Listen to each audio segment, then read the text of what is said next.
Hi guys, and welcome to yet more GT Sport coverage.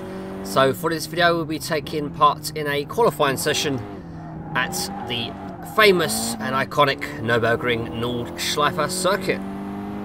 So we're actually driving on board the Ford Focus ST from 2015, which is a front wheel drive car.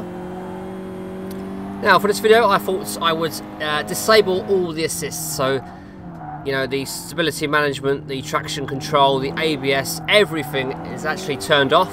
So I just get a good feel then for the actual physics of the game, sort of stripped bare and using a front wheel drive car. And as you can see straight away, wow, it doesn't do that on GT6, let me tell you. You know, traditionally front wheel drive cars are safe driving. You know, you understeer, you know, you just come off the power if you understeer, and you know, it's pretty safe overall to drive. So seeing the car behave in the manner it did there was pretty surprising, I've got to say. And it just sort of reflects overall just how much more livelier the cars are in GT Sport than compared to GT6. You know, the cars really do come alive in this game, so there certainly is an upgrade in physics there, which is really good to see. Okay, it may not be on the level of Assetto Corsa, but you know, when you're really pushing a car, you're in a front-wheel drive car such as this with 250 bhp, so it's not the most powerful. It is certainly a very powerful front-wheel drive car, but you still have to have, you know, your wits about you. So it is, in that respect, it does come closer to Assetto Corsa. When, say, even in Assetto Corsa, if you're driving one of the Fiat 500s, you know, you push too hard, and even those cars can really sort of bite. So, you know, it certainly is going in the right direction, GT Sport, which is really, really good to see.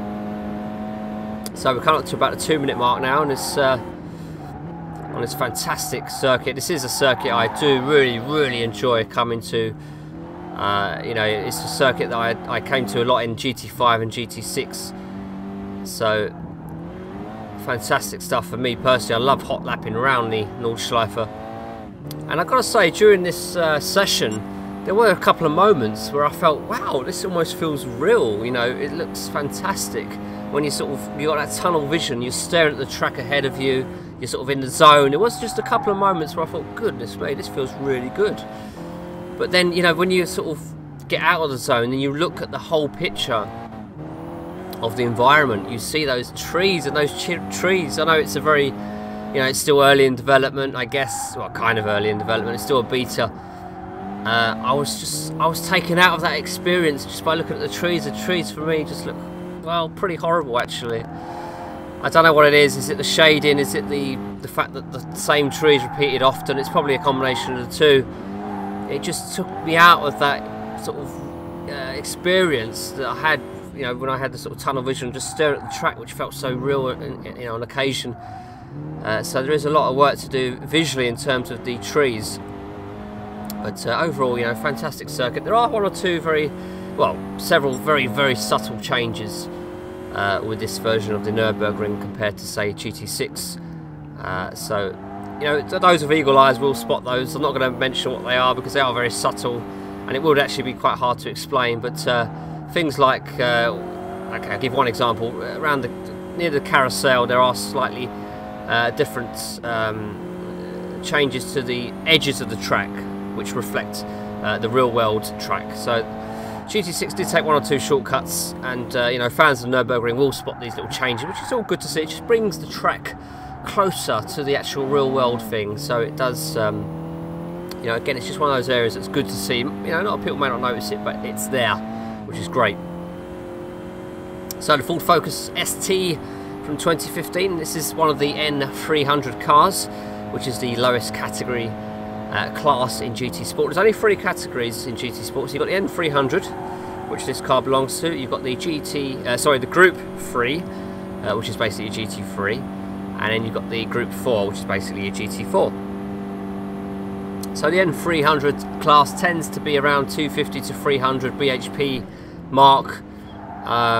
You do have the balance of power which kicks in, which, you know, equalises all the performance of different cars. So for this car, for example, probably, I can't actually remember what it was, but I imagine, because it's only got a base performance of 250 bhp, that'd probably be, you know, whacked up to maybe 300 plus. But who knows? this is a 2-litre car. Then it weighs, you know, it weighs quite a lot. It weighs 1,462 kilograms. So it is a pretty beefy car. So you will have to be fairly, you know, mindful under the brakes with a car such as this. As we come around this turn, then. So about 5 minutes in, then just over. And I've got to say, very enjoyable experience this is. Like I said earlier, the cars feel more livelier than they do in GT6. They feel good. You know, the force feedback is an area that I do complain about because for me it's just not there. I've tried various settings, various degrees of settings in the strength and, you know, the other setting which is there, which I can't remember off the top of my head now, but I just cannot find a setting for me that actually works. So it is an area that does need quite a vast improvement, it's got to be said. And of course, you know, the sounds, we're not sure what's going to happen with the final product. Will it have, you know, the sounds that, you know, need to sort of live up to the graphic department, because the graphics are there, certainly. But again, the sound is not quite there. But, you know, they do have that sound engineer from the Forza series, so one can only hope that there's going to be a major update at some point that just introduces, you know, reasonably good sound. I'm not expecting great sound, but reasonably good sound across the board would be a great start for Gran Turismo Sports.